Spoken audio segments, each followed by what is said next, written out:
Well, happy Sunday. It's time for the weekend video. Get ready.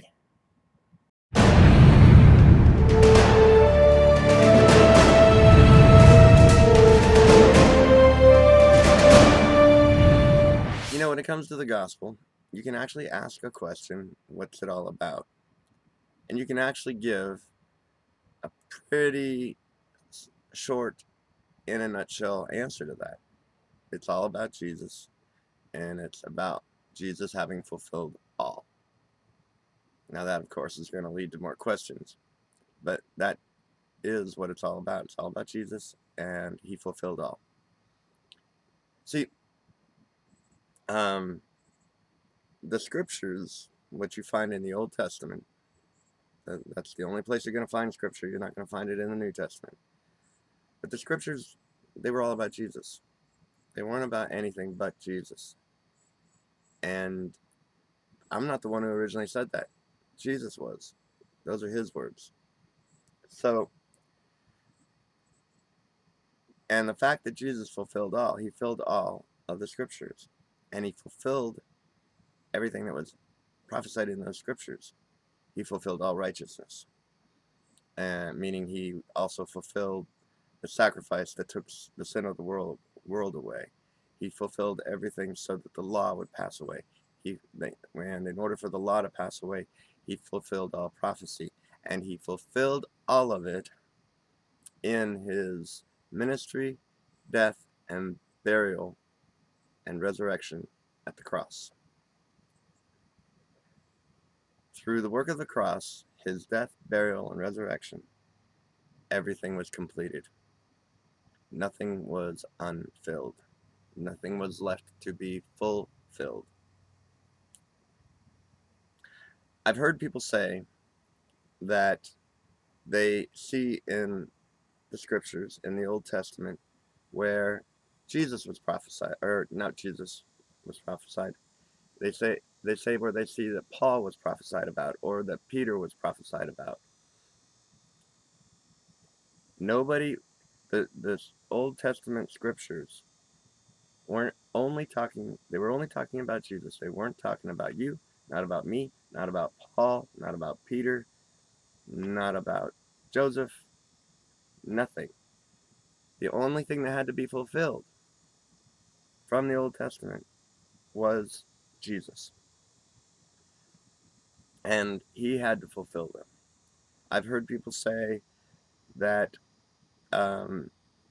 the scriptures were finally fulfilled in 70 AD. And that's where you get your preterist folks. And then even they can't agree with each other because there's full preterism and partial preterism, some other kinds of preterism.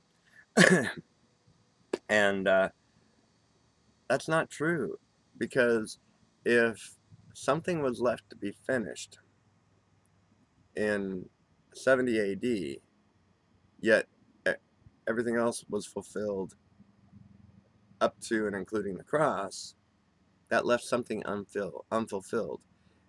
And according to the scriptures, all must be fulfilled for even one jot or tittle of the law to pass away. And we know that the law had passed away in the work of the cross.